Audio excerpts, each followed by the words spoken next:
She had a room, and her room had a door to the outside. It was really nice. Okay, Yeah. I'm gonna just clap my hands. That helps me sync the video, and then. Okay, and how long do you want me to talk? You can talk as little or as much as you like. It's just electrons. So 3, 2, 1. Okay. Hi, my name's Lynn, and I used to be Lynn Bruflat, was in the Marines. I joined right out of high school, and where should I look? Either one. Either one. Okay, I'm looking all over. Okay, I joined right out of high school, and I was in a program called Delay Entry. It was in '77, and I thought when I went to boot camp in August, I was going to take my viola and practice.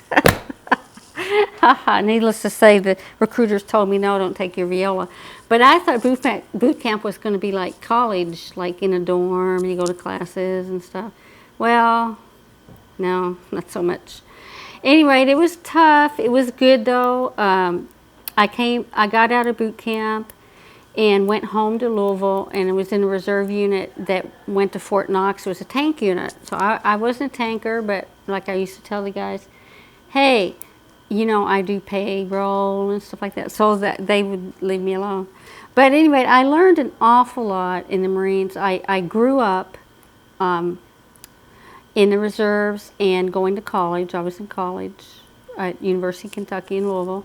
And in the reserves, I loved the Marines. I was very proud to be a Marine. I enjoyed the drill weekends. I enjoyed the times, 2 weeks. We went for a year, 2 weeks training, and I pulled some temporary duty once in a while. I did 3 months at the staff in Louisville, before an INI staff. And, you know, I do appreciate another thing about it. It gave me real life training in administration, which I used that all my life to become an office administrator and to have a career in office setup and in personnel, and just everything I did in the civilian life was built off my Marine Corps experience. Well, I got married and in Louisville, and then my husband and I, it was tough to make it. We had a baby, and we joined the Marines full time. I joined full time, and he joined as a private. By that time, I was a sergeant in the reserves. So I joined full time, and he got orders to Camp Pendleton. So I also I was able to coordinate it. I was allowed to come to Camp Pendleton. I came to Camp Pendleton active duty, and that's how I ended up in California. And at Camp Pendleton, I was administration, but boy, I really enjoyed it a lot being in the Marines. But it wasn't like fun. It was very hard and strict and regimented and all of that. But that's kind of the personality I had anyway. And I like that order. And I'm not going to go into all my experiences and everything, but as a woman in the Marines, I had times when I was discriminated against. I had times when I was made fun of. I had times when I felt belittled by certain individuals, not like the Marine Corps as a whole, but there were times when it was tough being a woman, you know, and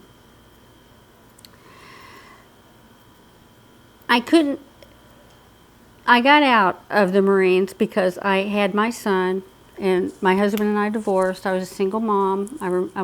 While I was serving, and I got orders.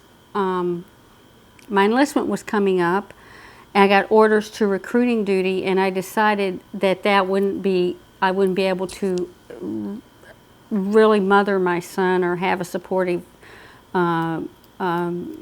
support with child care and stuff like that for him. So I didn't extend my enlistment. I got out and stayed in California.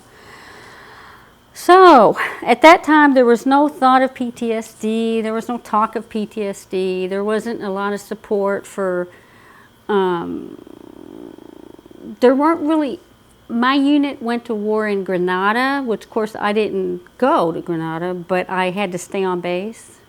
So I was like in the Grenada War, or serving during the Grenada War, and there weren't any like big wars during the rest of the time I was in. So there just wasn't a lot of discussion about what people used to call combat fatigue or whatever at that time. But the trauma I experienced as a child, I carried into the military. And the military, it's not easy. I mean, none of life is easy, but the military is it's got its own parameters of difficulty. And it is another universe than just the civilian world. It's really a whole separate planet, you know? So what happened was I got remarried, got into the civilian world, got a job with Riverside County in administration and stuff. And the struggles I had were the same struggles I did have while I was in the Marine Corps, and they were inner struggles. Struggles from trauma that I experienced in childhood. My mom was manic depressive. And I love her, but you know, she didn't raise me nurturing and stuff. So that could be part of the reason I joined the Marines, because I was kind of a detached person and liked to be tough. I'm getting kind of rambled. Well, I mean, anyway, what I'm trying to say is everything goes together to make a person. And experiences in my life, I have PTSD, and I can't sit here and say, I'm not going to sit here and talk for 4 hours and tell you it was this, and this, but I have PTSD, okay? And but it wasn't until I hooked up with the Veterans Administration after I got discharged, many years, and started a slow walk towards health care in that system that I even got an inkling that I could get help beyond you know, eyeglasses and, you know, women's health and yearly checkups. So I didn't get involved with the VA mental health until, let's see, what was it? I had a son that was diagnosed with schizophrenia, and he was also a drug addict, which I'm not going to get into all that, but they're related. Anyway, that started the beginning of my time of really needing mental health for myself. When all my stress, I couldn't hold it anymore. I couldn't contain it. I couldn't hide it. I couldn't manage it. So I started getting counseling through the VA. And I had some other stuff that happened at work, an assault at work, and then marital difficulties, my son's illness, a lot of things. I ended up, I finally, after I got assaulted at work, I was working with disabled individuals. I said, I think I need psych meds. I'm going to try it. Because I've been trying counseling and trying Celebrate Recovery for codependency and all this stuff. And I got a psychiatrist. And you know what? That was a very good decision, because I got into counseling. And I started looking at myself as a person that can't manage everything myself. And I can't even tell you what the VA means in my life, because I can't even tell you what it's like to have a kid who's mentally ill and 5150. Now it's like I can just talk about it, but at that time, oh my God, it was. And my husband's going to come here in a minute, because he's with us on this retreat with me. It's a couples retreat. I've gone to 2 individual retreats, and they're wonderful. They, I don't have to talk for way too long, but one thing I want to say is that when I went to the first retreat in North Carolina, I opened up and shared some, but I had a lot of problems at home. I didn't feel like I was ready to dig into all my personal stuff. But when I went to that retreat and was in that room with female veterans, I swear it was like stepping into my front door of being home. I can't even, because for 30 years, My husband wasn't military. My friends weren't military. My church friends weren't military. And I didn't even know what I missed of that camaraderie of being around veterans. In the Marines, I was around a lot of men and some women. But in this room of all women veterans, I was the only Marine, and there were Army and some Air Force and Navy. I still remember that moment of having this feeling. It was just like this feeling of like, oh, I'm with my people, man, and they'll get my jokes. I can tell them the stories. They'll love them, you know, all this stuff that I hadn't tell anybody for 30 years, you know, because I had been away for, I don't know how long, but 25, 30 years. So anyway, I appreciate that so much. It's just a great thing. So if people are struggling in their life and having hard times, and you've been in the military definitely shaped some of that, because it's not an easy life. You have to like, you have to not be yourself a lot, right? And so I would encourage anyone, if there's a woman out there, come aboard. Come aboard. You need the support. And what my husband's going to come, because this is our couples retreat. What I want to share to the, can I talk to the donors right now? Sure. Oh my gosh.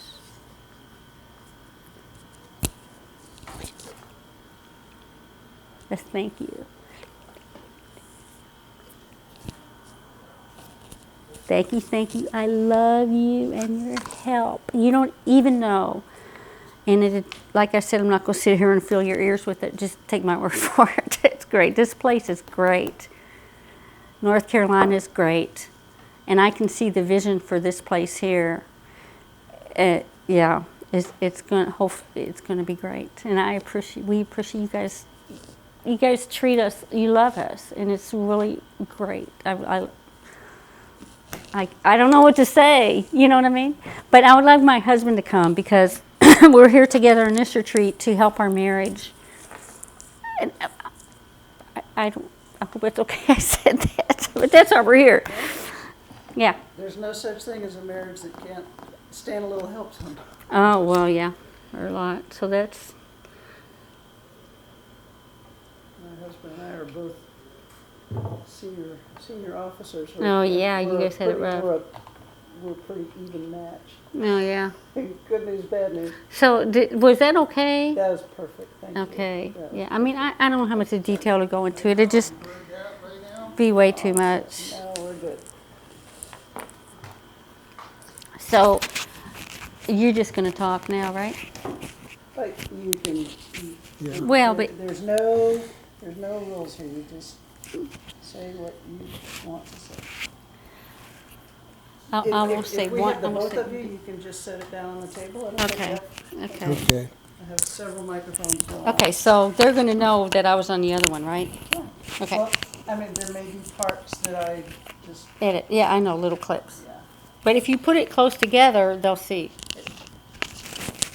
Just use what's She good. will. Yeah, she will. Okay. Good. I want to introduce him. Okay. Go ahead. You're still on. Oh, okay. This is my husband, Ken Hamilton. I'm no longer Hello. Sergeant Bruflat. I'm Mrs. Hamilton. But I just want to introduce him and say he married a Marine sergeant. And I don't think he knew what that means. But I think he's learned. Anyway, that's all.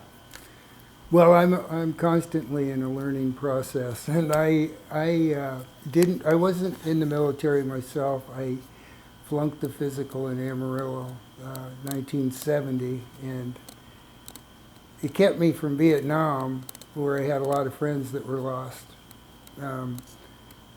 But I did a homeless ministry for 10 years straight in Lake Elsinore.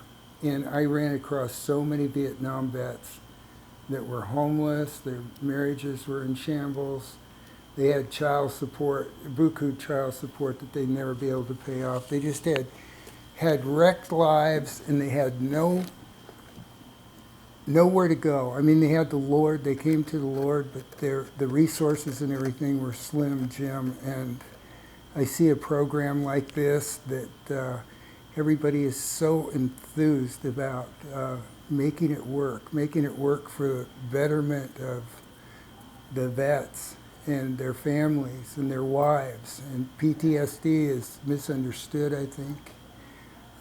Just the trauma that maybe you figure your severity of problem isn't there when it really is, and it needs to be dealt with if you're going through a divorce, a separation, or you've had issues with your kids, you've had issues in your job, you've had issues with anger.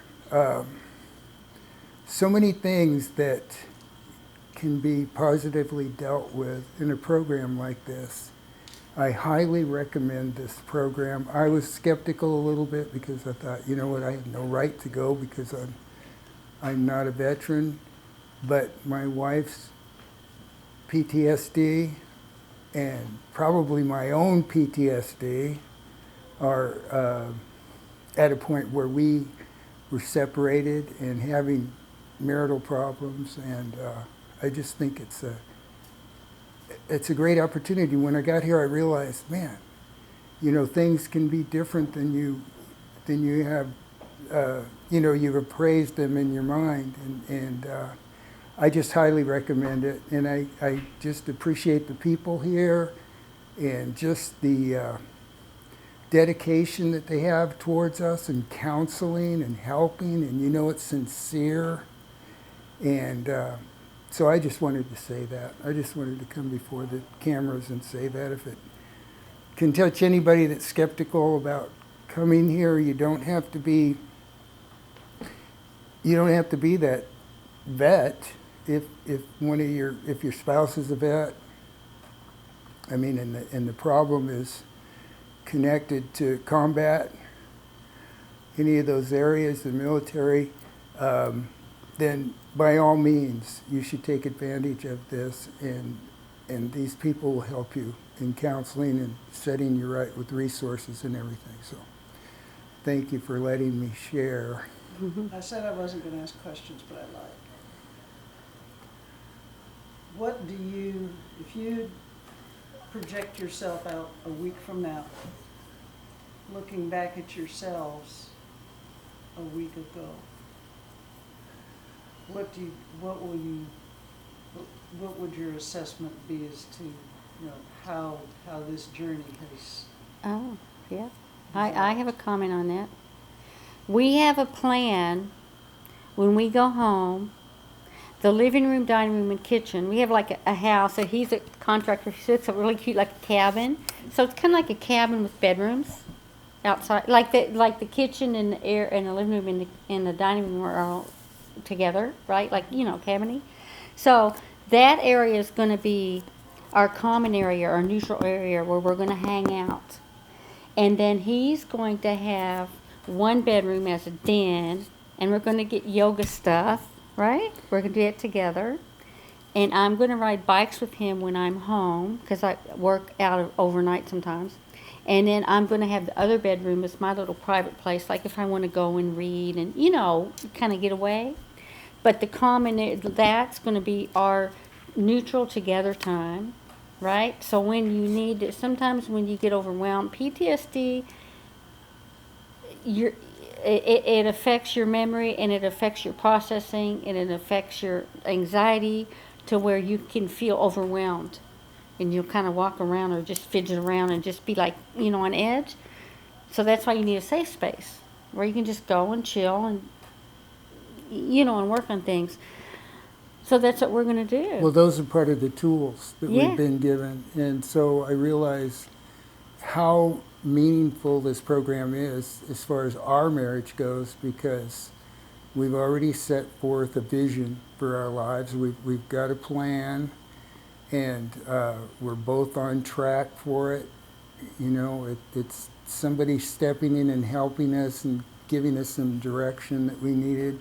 And I think there's so many people that just need that direction. They just need that help to be able to recognize a real issue, a real problem, an anger problem, dysfunctional problem, sleep apnea. I mean, so many things you can deal with and you can help people with that it could be a lifelong, life-threatening problem that this program will help direct them in the right area. So Wonderful. thank you so much. Beautiful. Thank you so much. Right.